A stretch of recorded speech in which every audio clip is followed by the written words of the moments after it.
Hello, everyone, and welcome to How to Get Profitable in 90 Days or Less using one of my favorite tools, what I like to call the Magic Money Worksheet. Now, this training actually accompanies the real Magic Money Worksheet, and there are two ways that you can access that worksheet. One is to go to the link on the bottom of your screen, facebook.com/wealthofwomen. Join the Wealth of Women community, and you will get instant access to the worksheet there. Or you can access it directly below this video on my ontrackco.com website. All right, let's get started. So what is wealth? First of all, what we're trying to create in our businesses is not just revenue, but it's wealth. And wealth is defined as an abundance of resources. So the Magic Money Worksheet actually isn't only about money. It's also about creating other resources in your life to create wealth, like profit and time wealth. Now, I believe that business is the best possible way to get from where we are today to a place of complete abundance and wealth. And so we need to start using our business in a way to create that as a vehicle to get us to that wealth as soon as possible. And that's what we're going to do today. Awesome. So first of all, we need to figure out where we're headed. If you don't know where your vehicle, i.e. your business, is headed, how are you going to know when you get there? So today we're going to create basically a map for you to understand exactly where you're going, and you will know when you've gotten there. All right, so let's dive in. The first section of the Magic Money Worksheet that we're going to review is our money goals. So all wealth starts with money because money creates a few things for us. It creates freedom. I think money creates love as well in business because we need money to invest in the resources that we need in order to provide more of the great things that we do into the world. So we want to start creating as much money, as much cash flow in our businesses as soon as possible. And that's what this section is about. So with this section, we figure out how much money do you actually need to keep your business healthy and profitable. Oh, and by the way, pay yourself, because those three things are very important. So here's how we find out. What you do is you go down to the table at the bottom and outline for the next 3 months what you would like to bring in terms of gross revenue. So that is a total amount of money that you'd like to bring in each month for the next 3 months, and then total that up at the total on the right. From there, we need to minus our expenses. So this is everything that you have to pay out in order to operate your wonderful business, and everyone also that you need to pay to keep your business running and keep the lights on. So all of the expenses will go in there. Now, the last part is our net profit. And so our net profit is where we can take our shareholder draws, we can reinvest in our business, but profit is required in order for us to have a healthy business that we can actually grow over time. So you'll want to have some net profit coming out of the bottom of that table where you can actually use that to either pay yourself or to create more in your business. Now, there's some numbers there beside the revenue goals, the expenses, and the net profit. Those are percentages that typically reflect a healthy business. However, you may need to adjust them for your own unique situation. Now let's talk about time. Time, in my opinion, is your most precious resource as an entrepreneur, and we need to be very, very careful as to how we spend that time. So this next section is about understanding that part of our business. So first of all, I have a question for you. How many hours per month would you like to work? Now notice that that question isn't how many hours per month do you need to work. In an ideal world, how many hours per month would you like to work? Start with that. Then we move on to understanding how many hours of service delivery just you, are responsible for per month. So if you are a consultant, for instance, this would be all of the hours that you spend delivering your service to your clients.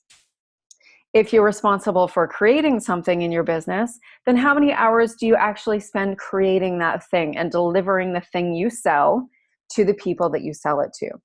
Now, this is very different than the next section, which is how many hours are you planning on spending on non-sales business activities? Now, these are not sales activities and they are not service delivery activities. So what I mean by non-sales business activities is all of the other stuff that it takes to run the business, like accounting, marketing, administration, all of those 100 other hats that we tend to wear as an entrepreneur.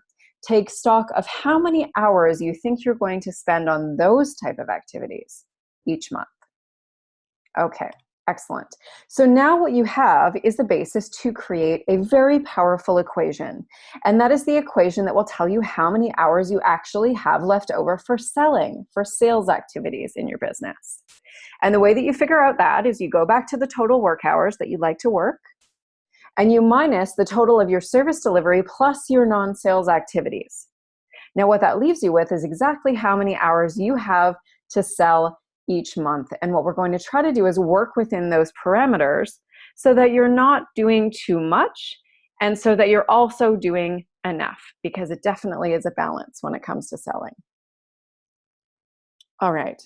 The next part is about finding your treasure. This is what I call conversion for cash.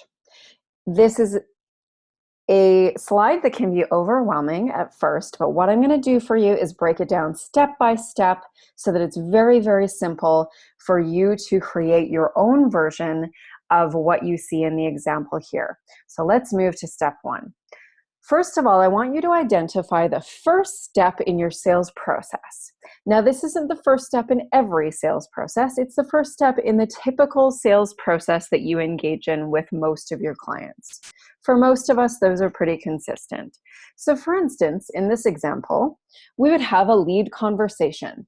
So in this example, let's say you were at a networking event and you would have a sales conversation with someone at that event. And that would be step one in your sales process. So you would want to write down how many of those conversations you need to have in order to get your sales each month, or that you think you can have. Now there's the gray area below is the conversion percentage. And this is where I'd like you to start thinking about how many sales conversations lead to anything else, even to the next step in the sales process. So for instance, in this example, our lead conversation conversion rate was 20%. So for example, if we had 100 sales conversations, we would end up with 20 moving to the next step in our sales process. So let's find out what the next step is in this sales process. Step two for this example on the left would be a discovery call. So that's when the salesperson would get on the phone with a prospect and talk them through their needs, their wants, and present a solution and make an offer. Now in this, we would write the number of discovery calls. So we had a 20% conversion rate. So that would be 20. We would write 20 in this box. Now from here, we also want to figure out what our conversion rate from step two to the next step is. So let's say that it's 50%. Then we can expect that if we have 20 discovery calls, 10 of those are going to move to step three. So let's find out what step three is. Step three in this example is proposal. So the salesperson at this point has had a really great conversation with a prospect. They're interested in potentially moving forward, but they need a written proposal, as is often the case with businesses. So at this point, the salesperson writes the proposal. And let's say at this point that they have a 70% conversion rate.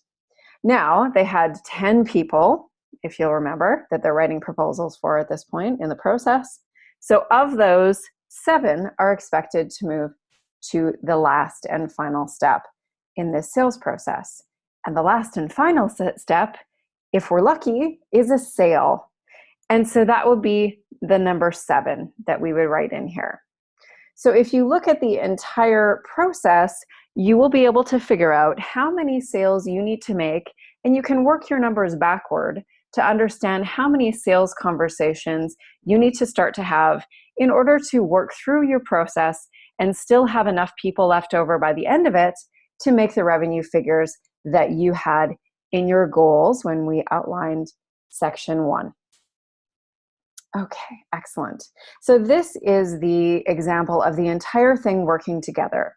So you can see that in step one at the top, we had 100 sales conversations in order to get 7 sales at the bottom. So you'll want to step through each step in your own unique sales process. It may not be exactly the same as this one, and understand what your conversion rates are. Take a look at what's happened in your history and see what your conversion rates are for every single step. And then when you do that and put in each step, by the end, you will have your number of sales at the bottom. And then the next step is just making sure that those sales actually will equate to the amount of revenue that you're looking to achieve. The last part is the sales planner, because we now know exactly what we want to get in terms of our revenue and our profit. We know exactly what our hours are that we can spend to try to achieve that revenue and profit through sales.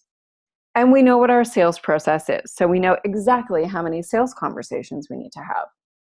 Okay, so that's great, but now we have to figure out how to go and actually have those conversations, right? So this is where the sales planner comes in. And the sales planner is an incredibly powerful tool for you to ensure that you're getting into action so that you can actually achieve your goals. Because all the planning in the world will get us nowhere unless we are in consistent action when it comes to sales. So here's when we project your sales activities for the next 3 months. So what I invite you to do with this part of the worksheet is to start to brainstorm different sales activities that you could participate in over the next month, whether they be online or offline. Then identify how many hours you would need for each of those activities and set a goal for your number of leads expected for each activity. And then what you'll want is your number of leads expected to match the number of sales conversation lead conversations that you identified in the last section. If those add up and you actually do those sales activities, you are likely to achieve your sales goals on a very, very consistent basis, which then results in consistent cash flow, consistent revenue, and a heck of a lot less stress for you as a business owner.